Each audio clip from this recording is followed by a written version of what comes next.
My girlfriend screamed, "You're too clingy. Give me space." Because I asked where she was at 3 a.m. I said, "Okay." I blocked her number, packed my stuff while she slept, and moved to another state without a word. 3 years later, she found me, and then, I, 26 male, still remember the exact moment everything broke. It was 3 a.m. on a Thursday. I woke up and she wasn't in bed. Not the first time, but something felt off. Her phone was going crazy with notifications downstairs. I texted, "Hey, you okay? Where are you?" Simple question, right? Worried boyfriend checking in at 3 a.m. when his girlfriend of 2 years vanished without a word. My phone exploded with a call 30 seconds later. "Are you serious right now?" She was screaming, actually screaming. "You're checking up on me at 3 a.m.? Do you have any idea how suffocating you are? I just woke up and you weren't here." I was worried. "No, you're controlling. This is exactly what I'm talking about. You're always breathing down my neck, always asking questions, always needing to know everything. I can't do this anymore." My brain was still foggy from sleep. "Do what?" "You're too clingy. I need space. God, why can't you just give me space?" The line went dead. I sat there in our apartment, in the dark, phone in my hand. 2 years together, living together for 8 months, and I was too clingy. For asking where she was at 3 a.m. Something in me just clicked off, like a switch. I looked around the apartment. Most of the furniture was mine from my previous place. The lease was in my name because her credit was garbage. I paid 70% of everything because she was between jobs for 6 months. "Okay," I said out loud to the empty room. She came home at 6:23 a.m. I pretended to be asleep. She slipped into bed like nothing happened, smelling like cigarettes and something else I didn't want to identify. Her phone never stopped buzzing. I waited until she was completely passed out. Then I got to work. Called my boss at 8 a.m. "Family emergency. Need to take my vacation days starting today." He was cool about it, asked if everything was okay, told him I'd explain later. Didn't really plan to. Called my buddy who owed me like 5 favors. "I need your truck and your muscles today. I'll pay for gas and buy you whatever you want." He showed up at 10 a.m. She was still dead asleep, probably hungover from whatever the heck she was doing all night. We moved fast.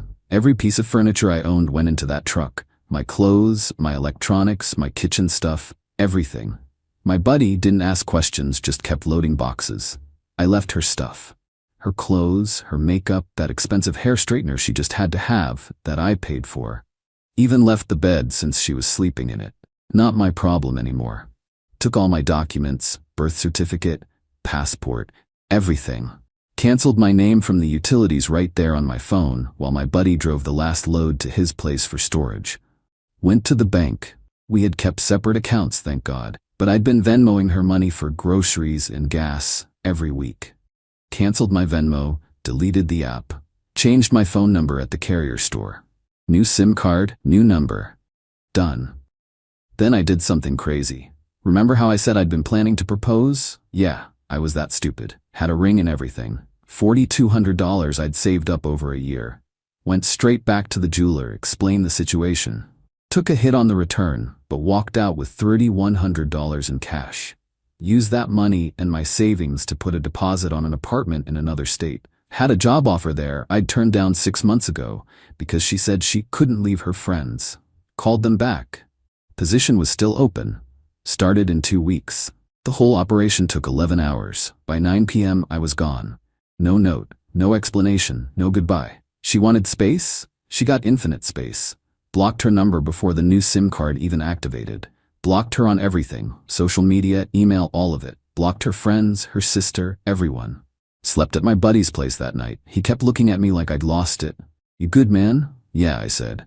And weirdly I was. Felt nothing. Just done. Drove 15 hours the next day to my new city. Started my new job 2 weeks later. New apartment, new life, new phone number. Completely clean break. That was 3 years ago. Update 1. Life was actually pretty decent. The new job paid better, made new friends. Started seeing someone about 8 months ago. Nothing serious but healthy. Went to therapy for a while, worked through my trust issues. Bought decent furniture. Lived alone and liked it. Then last Tuesday, I'm at a coffee shop near my office doing some work on my laptop. Someone sits down across from me. "So this is where you've been hiding." I looked up, My ex-girlfriend. Sitting there like we'd just seen each other yesterday, not 3 years ago. My brain short-circuited. What? Took me forever to find you. You just vanished, changed your number, deleted everything. Do you have any idea what you put me through? I closed my laptop. How did you find me? Your friend finally told me where you went. Took some convincing, but I can be very persuasive. She smiled like this was cute. We need to talk. No, we don't. I started packing my stuff. She grabbed my wrist. Yes, we do. You left. No explanation. No nothing. You just disappeared like a coward. You told me I was too clingy and needed space. I gave you space. That's not what I meant, and you know it. I was just stressed that night. At 3 a.m., when you weren't home? Her face twitched. I was with friends. Girls' night ran late. Cool. Enjoy your space. I pulled my wrist back and stood up. Wait. She stood too, voice getting loud. People were staring. I'm pregnant. The coffee shop went quiet, or maybe that was just my ears ringing. Congratulations. I'm sure the father will be thrilled. You're the father. I actually laughed. Couldn't help it. Math doesn't work. We broke up 3 years ago. That would make your pregnancy roughly 1,095 days along. Pretty sure that's a record. Don't be stupid. It's from before. I didn't find out until... Stop. I held up my hand. I'm not doing this. Whatever scam you're running, find someone else. It's not a scam. The baby is 2. I have a 2-year-old son and you're his father. Okay, that changed things. Not that I believed her, but now there was a timeline that technically worked. Show me. What? Show me a picture, birth certificate, something. She pulled out her phone, hands shaking, showed me a photo. Kid looked like any random 2-year-old. Brown hair, blue eyes, could have been anyone's. Birth certificate says father unknown, she added. I didn't know where you were, but he's yours. I know he is. DNA test. Set it up. If the kid is mine, we'll figure it out. If not, lose my number. Again. Are you serious? After everything you put me through, you're questioning. You showed up after 3 years claiming I have a kid. Yeah, I'm questioning it. DNA test or we're done here. She went quiet, doing that thing where her jaw clenched. Fine, but when it comes back positive, you owe me 3 years of child support, backdated. If it comes back positive, lawyers will figure out what I owe, not you. I walked out, got in my car and sat there for 20 minutes, hands shaking. A kid? After 3 years, the timing was technically possible. We'd broken up right before I left, so if she was already pregnant when I ghosted, no, something felt wrong. Really wrong. I called my buddy from back home. Hey, weird question. Did my ex ever call you asking where I moved? Dude, she called me like 80 times over 6 months. I told her I didn't know. You said she finally convinced you. Pause. No, I never told her anything. Haven't heard from her in like 2 years. So she lied about how she found me. Great start. Update 2. She texted me from a number I didn't have blocked. DNA test scheduled for Saturday 2 p.m. Be there or I'm filing for child support without you. Cool. More threats. I responded, send me the address and lab name, I'll verify it's legitimate. She sent a place I'd never heard of. Googled it. Quick results DNA lab. Fast, affordable, confidential. Red flags everywhere. Website looked sketchy. Reviews were either 5 stars or 1 star. Nothing in between. I called a lawyer friend. Don't go to that lab, he said immediately. Schedule your own test through a certified facility. Court-admissible results only. So I texted her back. Not using that lab. Here's a list of 3 court-approved facilities. Pick one, and I'll meet you there. Her response. Are you serious? I already paid for this one. You can't just change everything to suit you. You're so controlling. There it was. That word again. Controlling. Court-approved lab or no test? Your choice. She called me 12 times. Didn't answer. Then her mother called from a number I also didn't have blocked. You need to stop playing games with my daughter. She's been through hell raising your child alone while you lived it up in another state. Hi. This is the first I'm hearing about any child. I'm happy to take a DNA test through a legitimate facility. If you know where I am, you know I have a job and stability. If the child is mine, I'll handle my responsibilities through lawyers and courts. She doesn't want lawyers. She just wants you to be a father. Then she should have told me 3 years ago. Now everything goes through official channels. If you'll excuse me. You owe her. Do you know what she went through? Pregnant and abandoned, she had to move back in with us. She couldn't work. Her whole life fell apart because of you. She told me I was too clingy and needed space. I gave her exactly what she asked for. She was scared. She didn't know how to tell you about the baby. You traumatized her with your jealous, controlling behavior. This was fascinating in a horrible way. 3 years later, and suddenly I was the villain.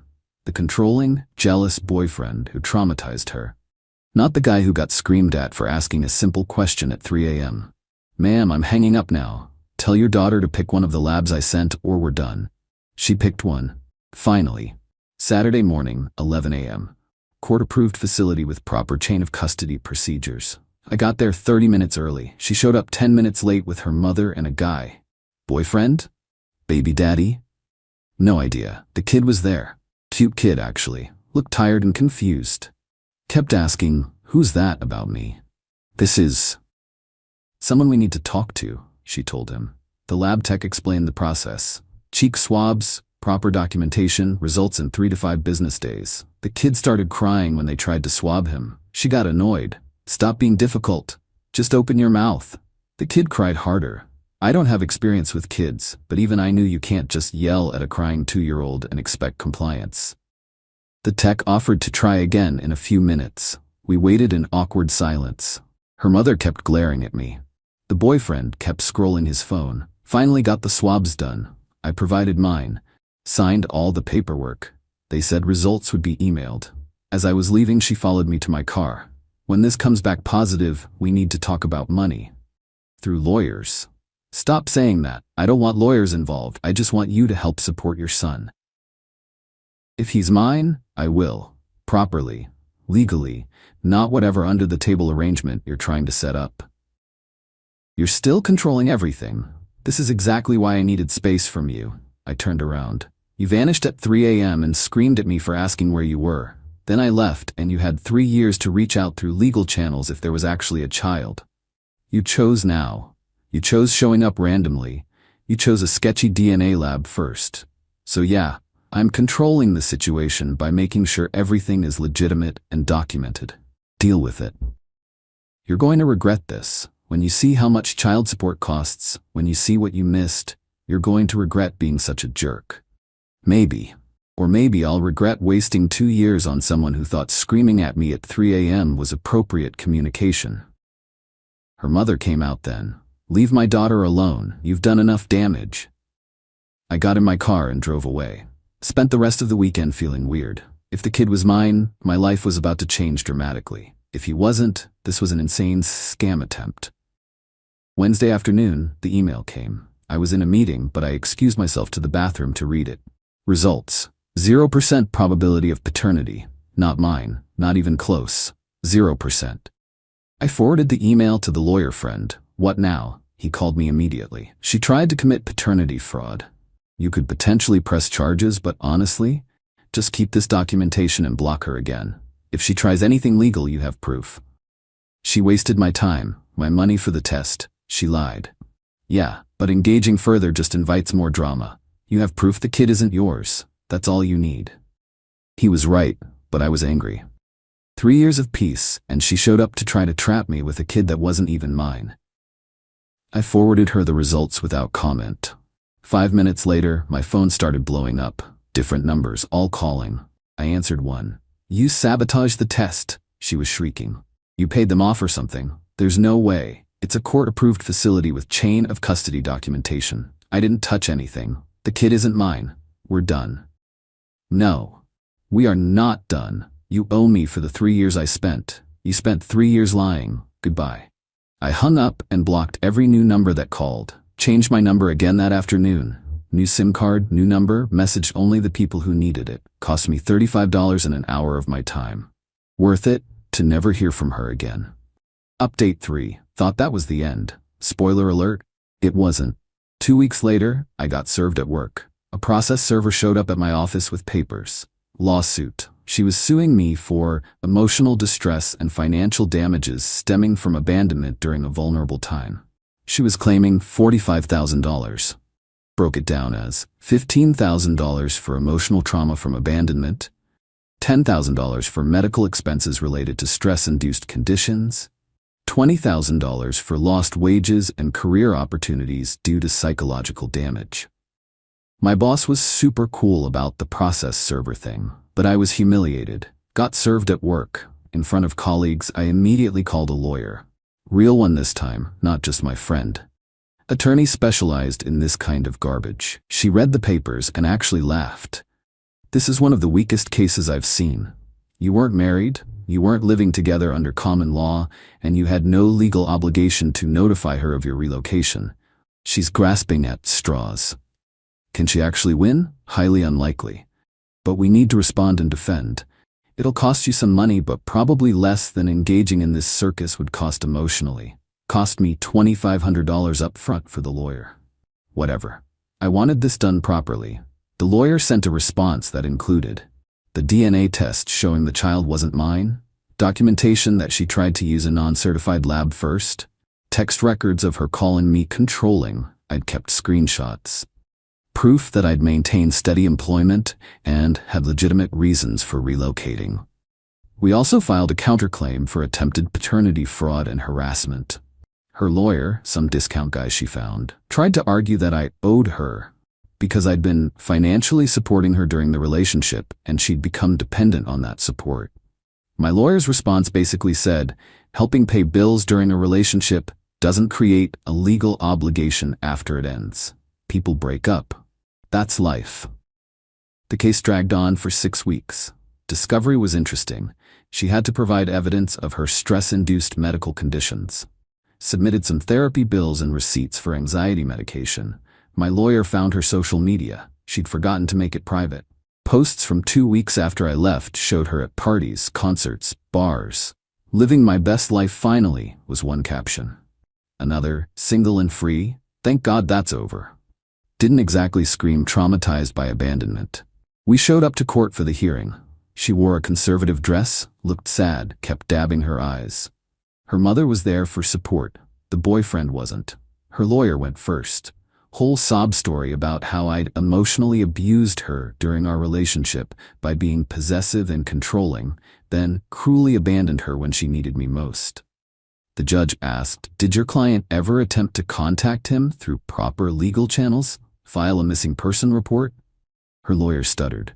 Well, no, but did she know where he worked, where he grew up, any family contact information? She tried to find him, but he'd blocked her. Blocked her on social media is not the same as being unreachable through legal means. Continue. They tried to make the pregnancy thing work even though DNA proved the kid wasn't mine.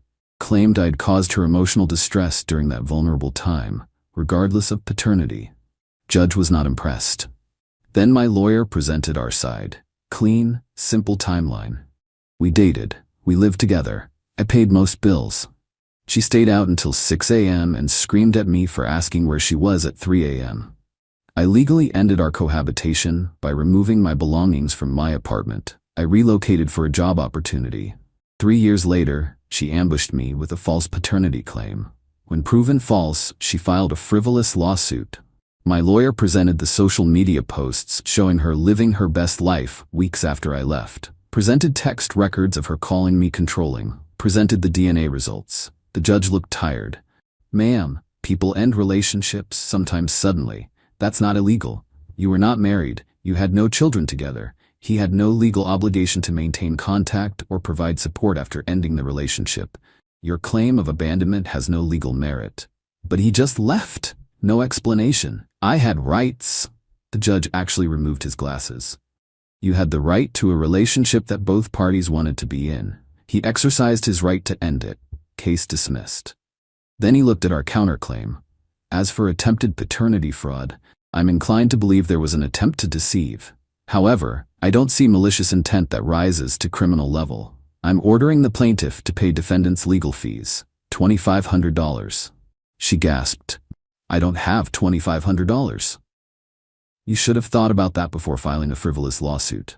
You have 90 days. Dismissed. Outside the courthouse, her mother started yelling at me. You ruined her life. She had to move back home. She's drowning in debt, all because you couldn't handle a real woman. Your daughter screamed at me for asking where she was at 3 a.m., lied about having my child, tried to scam me with a fake DNA test, and then sued me when that didn't work. She ruined her own life. I just refused to be part of it. She loved you. She loved the 70% of bills I paid. There's a difference. My lawyer pulled me away before I could say more. Don't engage, you won, walk away. In the car, I felt empty. Not happy, not sad, just tired. This whole thing had cost me time, money, emotional energy. 3 years of peace disrupted because she thought she could manipulate me one more time. The $2,500 in legal fees she owed me, never saw a dime. She filed for bankruptcy 6 months later, found out through my lawyer friend, who kept tabs on the case number out of curiosity. Last I heard through the grapevine, mutual friend who didn't know our history, she'd moved back to our hometown, was engaged to some guy, and was apparently still telling people I'd abandoned her when she needed me most. Some people never learn. Never take accountability. Just stay bitter and entitled forever. As for me, changed my number one more time after the court case. Deleted all social media except a private account with like 15 people on it. Made it as hard as possible to be found. Been with my girlfriend for a year now. Healthy relationship. Actual communication. When she's out late, she texts me. When I ask where she is, she tells me without screaming about being controlled. Turns out that's possible. Who knew? Never told her the full story. Maybe someday. For now, it's just a weird chapter in my past. The time my ex tried to baby trap me 3 years after I ghosted her, and somehow I ended up in court for abandonment. Still have the court documents. Kept them, just in case she ever tries again. Proof that I owed her nothing then. Owe her nothing now. You want space? Be careful what you wish for. Some people take you seriously.